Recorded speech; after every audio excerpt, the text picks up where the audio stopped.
Namun mereka semua, kaum Bani Israel, terus menghina dan mengancam akan membunuh Nabi Ilyas jika tidak berhenti dalam berdakwah.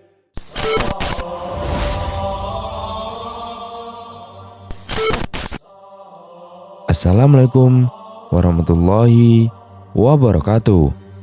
Sahabat beriman yang dirahmati Allah Subhanahu wa Ta'ala, sebelum lanjut ke videonya, jangan lupa untuk like, subscribe, dan tekan tombol notifikasi. Kisah Nabi Ilyas alaihissalam menjadi salah satu kisah Nabi yang wajib diimani oleh umat Muslim. Beliau merupakan seorang Nabi yang diutus langsung oleh Allah Subhanahu wa Ta'ala untuk membimbing para kaum Bani Israel. Saat itu, kaum Bani Israel tengah ingkar dan lebih memilih untuk menyembah berhala.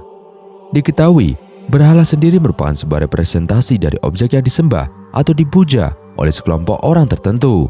Biasanya, objek ini merujuk pada patung, gambar, atau berbagai hal lainnya.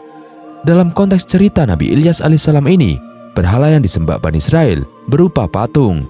Untuk itulah, Nabi Ilyas alaihissalam diutus langsung untuk membawa pesan tauhid agar mereka bisa meninggalkan berhala dan mulai menyembah Allah Subhanahu wa Ta'ala. Tentu saja, hal tersebut tidak mudah karena beliau kerap mendapatkan penolakan dari umat yang tidak beriman. Dan seperti apa kisah selengkapnya? Simak video kali ini sampai habis. Awal kelahiran Nabi Ilyas alaihissalam. Jika dilihat dari silsilah keluarga, Nabi Ilyas merupakan keturunan keempat dari Nabi Harun alaihissalam. Karena itulah, kisah Nabi Ilyas merupakan sebuah lanjutan kisah Nabi Musa dan Nabi Harun alaihissalam. Pasalnya, Nabi Ilyas alaihissalam juga diutus Allah Subhanahu wa Ta'ala untuk berdakwah pada kaum Bani Israel yang menyembah berhala. Dalam sebuah tafsir dijelaskan bahwa Nabi Ilyas alaihissalam merupakan salah satu nabi yang diberikan derajat yang tinggi oleh Allah Subhanahu wa Ta'ala. Pasalnya, beliau terletak di hati 7 nada samawi yang merupakan matahari. Tidak heran jika kehadirannya menyimpan banyak mukjizat sebagai tanda kebesaran Allah Subhanahu wa Ta'ala. Pada usia ke-35 tahun, untuk kali pertama Nabi Ilyas alaihissalam mendapatkan wahyu dari Allah Subhanahu wa Ta'ala. Kala itu, beliau diberikan mandat pergi ke daerah Balabak yang terletak di sebelah barat Damaskus. Penduduk Balabak inilah yang dikenal sebagai kaum Bani Israel yang menyembah berhala bernama Sa'i. Kisah hidup Nabi Ilyas saat menjalankan dakwanya untuk kaum Bani Israel tentu saja tidak mudah. Di awal dakwanya, beliau langsung mendapatkan penolakan dari raja kaum Bani Israel. Pada saat itu, namun tidak menyerah, Nabi Ilyas alaihissalam tetap menyerukan dakwah atas kebesaran Allah Subhanahu wa Ta'ala.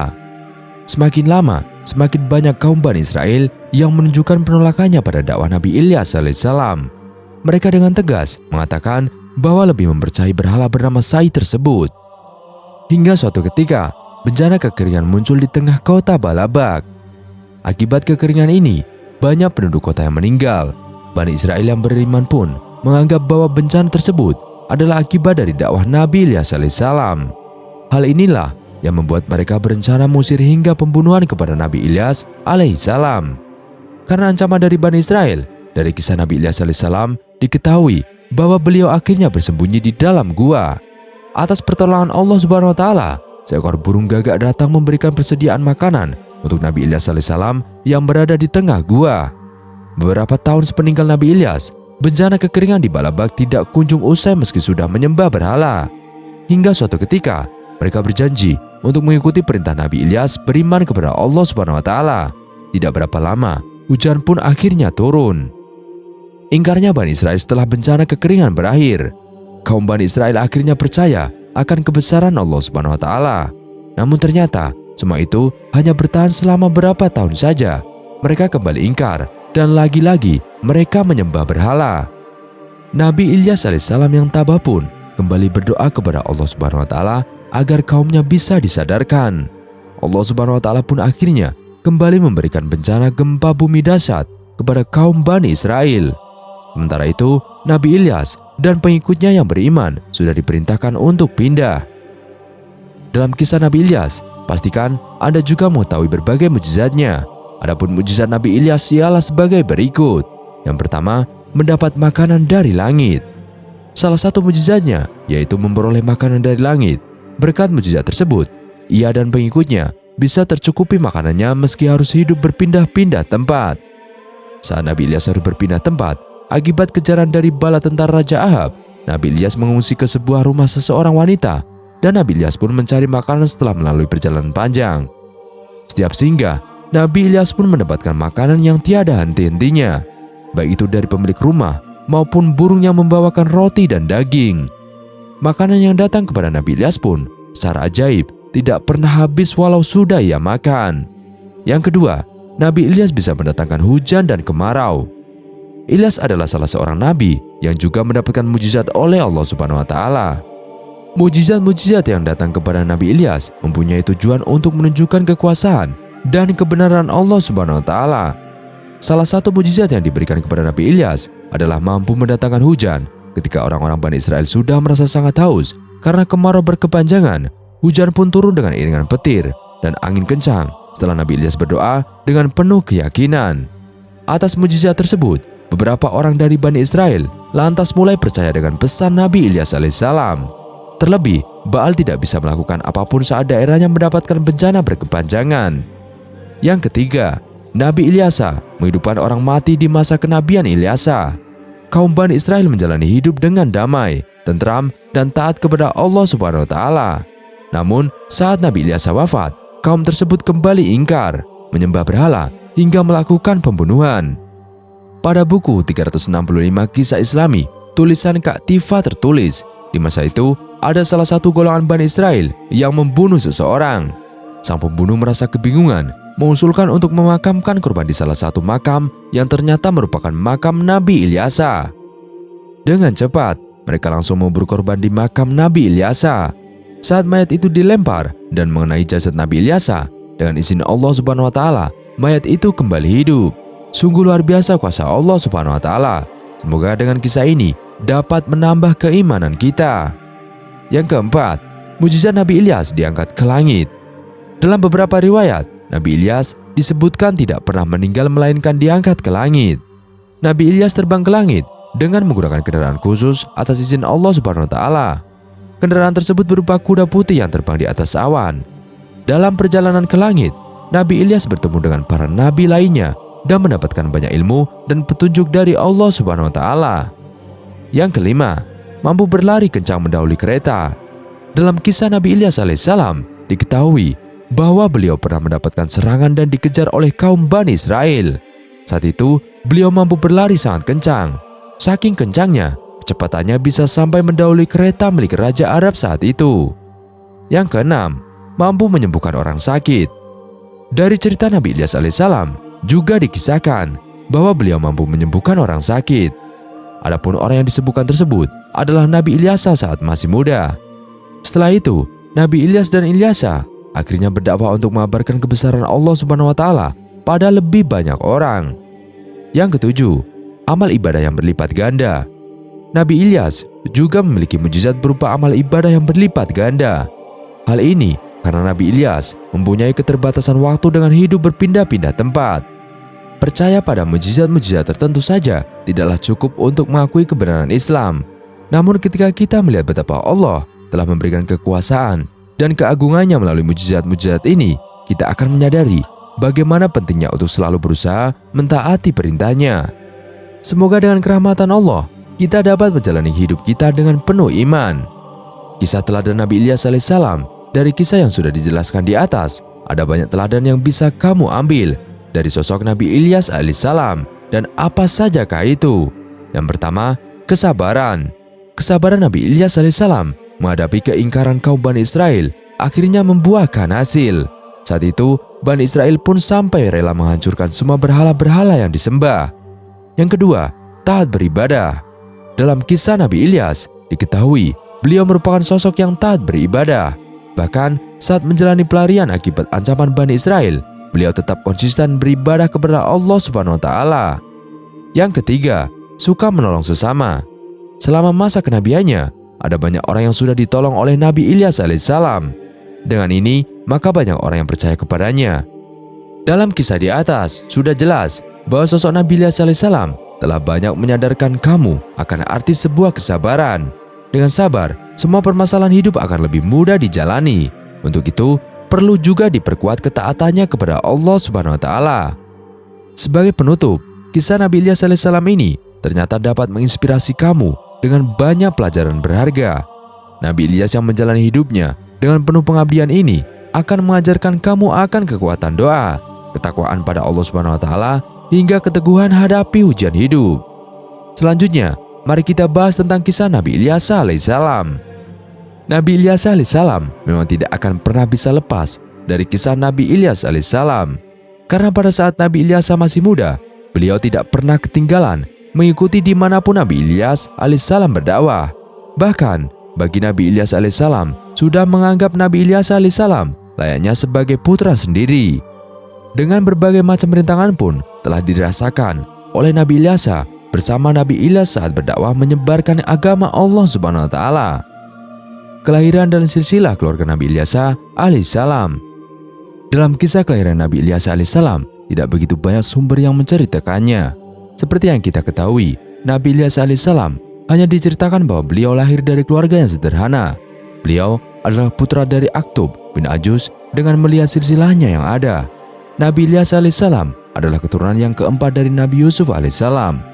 Beliau putra dari Aktub bin Sutlim bin Ifrayi bin Yusuf alaihissalam. Sedangkan Nabi Ilyas alaihissalam tinggal di sekitar lembah sungai Yordania. Nabi Ilyas alaihissalam diangkat menjadi nabi untuk meneruskan perjuangan Nabi Ilyas untuk meluruskan akidah kaum Bani Israel ke jalan yang benar. Sebab semenjak Nabi Ilyas wafat, banyak dari kaum Bani Israel yang kembali mendurhakai kepada Allah.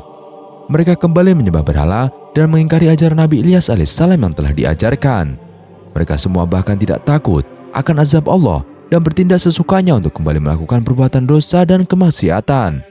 Pengalaman Nabi Ilyas alaihissalam pun tidak kurang sedikit pun, karena selama mendampingi Nabi Ilyas dalam berdakwah beliau selalu mengambil hikmahnya. Dari hal tersebutlah yang menjadi motivasi tersendiri bagi Nabi Ilyas alaihissalam dalam menghadapi kaum Bani Israel. Nabi Ilyas alaihissalam saat bertemu Nabi Ilyas alaihissalam diterangkan dari berbagai sumber bahwasanya kisah kehidupan Nabi Ilyas berawal dari kisah Nabi Ilyas alaihissalam saat bersembunyi di rumahnya. Semua itu disebabkan karena Nabi Ilyas dikejar-kejar oleh pasukan kaum Bani Israel. Karena keberanian Nabi Ilyas alaihissalam untuk menentang dan meluruskan perbuatan Raja Ahab untuk meninggalkan berhala Baal. Maka dari itu, Raja Ahab marah dan menyuruh para pasukannya untuk menangkap Nabi Ilyas alaihissalam. Dalam pengejaran ini, beliau Nabi Ilyas alaihissalam kebetulan bersembunyi di rumah Nabi Ilyas alaihissalam.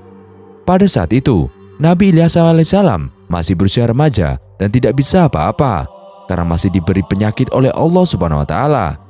Meskipun sudah berusaha untuk mengobatinya, namun penyakit yang beliau derita tak kunjung sembuh. Setelah Nabi Ilyas datang, kemudian Nabi Ilyas alaihissalam disambut dan dijamu dengan sangat baik oleh keluarga Nabi Ilyas alaihissalam.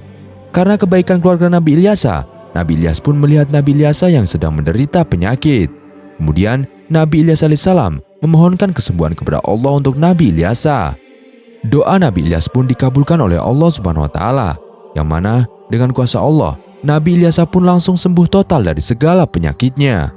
Ilyas pun sangat kagum dan terheran-heran dengan kemampuan yang dimiliki Nabi Ilyas tersebut. Oleh karena itu, semenjak Nabi Ilyas memohonkan kesembuhan untuk Nabi Ilyas, kemudian Ilyas mengikuti ajaran Nabi Ilyas alaihissalam dan beriman kepada Allah dan mulai mempelajari semua ilmu yang dimiliki oleh Nabi Ilyas alaihissalam. Bahkan Ilyas pun selalu mengikuti Nabi Ilyas kemanapun beliau pergi untuk berdakwah. Dimanapun ada Nabi Ilyas, di situ juga ada Nabi Ilyas. Sampai-sampai Nabi Ilyas alaihissalam mengangkat Ilyas sebagai putranya sendiri. Setelah Nabi Ilyas wafat, kemudian Nabi Ilyas diangkat menjadi nabi untuk meneruskan perjuangan Nabi Ilyas alaihissalam dalam berdakwah. Nabi Ilyas pun diberi tugas untuk membenahi kembali akidah kaum Bani Israel yang telah melenceng dari ajaran Nabi Ilyas alaihissalam. Pada dasarnya, saat Nabi Ilyas alaihissalam masih hidup, sudah banyak dari golongan kaum Bani Israel yang beriman dan menjalankan perintah Allah Subhanahu wa taala. Namun keadaan pun berubah secara drastis saat Nabi Ilyas wafat. Mereka kembali menyembah berhala dan kembali melakukan kemaksiatan kepada Allah Subhanahu wa taala. Sehingga pada suatu hari Allah murka dan memberi azab kepada kaum Bani Israel dengan diberi musim kekeringan yang sangat lama. Dengan demikian, Nabi Ilyas pun tidak henti-hentinya mengajak Bani Israel untuk bertaubat dan kembali beriman kepada Allah Subhanahu wa taala. Namun, dengan adanya azab yang diturunkan oleh Allah tidak membuat hati mereka luluh akan ajakan Nabi Ilyas untuk bertaubat dan memohon ampun kepada Allah Subhanahu wa taala. Semua perkataan Nabi Ilyas ditentang oleh kaum Bani Israel dan mereka pun menghiraukan ajakan Nabi Ilyas untuk bertaubat dan memohon ampunan kepada Allah sebelum Allah menurunkan azabnya yang sangat pedih. Namun mereka semua, kaum Bani Israel, terus menghina dan mengancam akan membunuh Nabi Ilyasa jika tidak berhenti dalam berdakwah. Walaupun demikian, Nabi Ilyasa alaihissalam tidak pernah takut dan gentar akan ancaman kaum Bani Israel. Nabi Ilyasa tidak akan berhenti untuk menjalankan perintah Allah. Beliau sangat sabar dalam menghadapi kaum Bani Israel. Sampai-sampai setiap beliau menemui seseorang, beliau mengajak mereka untuk bertaubat dan kembali beriman kepada Allah Subhanahu wa Ta'ala. Demi memantapkan hati kaum Bani Israel dalam dakwanya, Nabi Ilyasa alaihissalam diberi mujizat oleh Allah Subhanahu wa Ta'ala, yakni bahwa Nabi Ilyasa mampu menghidupkan orang yang sudah mati. Ternyata upaya Nabi Ilyasa alaihissalam tidak sia-sia. Dikit demi sedikit, kaum Bani Israel mau bertaubat dan beriman kepada Allah Subhanahu wa Ta'ala. Fakta Nabi Ilyasa, siapa penerus Nabi Ilyas? Ketika Nabi Ilyas sudah berusia lanjut, Allah Subhanahu wa Ta'ala mengutus Nabi Ilyasa untuk melanjutkan tugas dakwah Ilyas kepada kaum Ba'labak. Setelah Nabi Ilyas diangkat ke langit, Nabi Ilyas lah yang meneruskan dakwanya. Nabi Ilyasa menyampaikan ajaran-ajaran yang ditinggalkan Ilyas tentang ketuhanan dan keimanan kepada kaumnya. Namun sepeninggal Nabi Ilyas, satu persatu penduduk Ba'labak kembali menyembah patung Baal. Mereka hidup foya-foya, mabuk, berjudi di depan patung Baal. Kesesatan ini dimulai oleh para penguasa Ba'labak yang menaruh dendam pada Ilyas. Mereka juga sempat menganiaya pengikut Nabi Ilyasa, tapi alhamdulillah penganiayaan itu hanya berlangsung sebentar. Tidak semua penduduk Ba'labak setuju, sebab pengikut Nabi Ilyasa juga masih bagian dari keluarga mereka. Akhirnya, penganiayaan itu dihentikan. Peringatan Nabi Ilyasa kepada kaumnya membuahkan hasil. Mereka takut dengan azab dari Allah Subhanahu wa Ta'ala, sehingga mereka mentaati perintah dan ajaran Nabi Ilyasa. Kaum Ba'labak pun kembali hidup aman dan makmur. Fakta Nabi Ilyasa, berusia 90 tahun, semasa hidupnya, Nabi Ilyasa pernah mengasuh dan merawat seorang anak laki-laki yang ditinggal mati orang tuanya. Anak kecil itu diasuh dan dibimbing oleh Nabi Ilyasa dengan penuh kasih sayang. Sebelum wafat, Nabi Ilyasa sempat berpesan agar pengikutnya tetap merawat dan mengasuh anak yatim itu dengan baik. Ketika kaum Nabi Ilyasa hijrah mencari tempat lain, anak yatim itu juga ikut serta.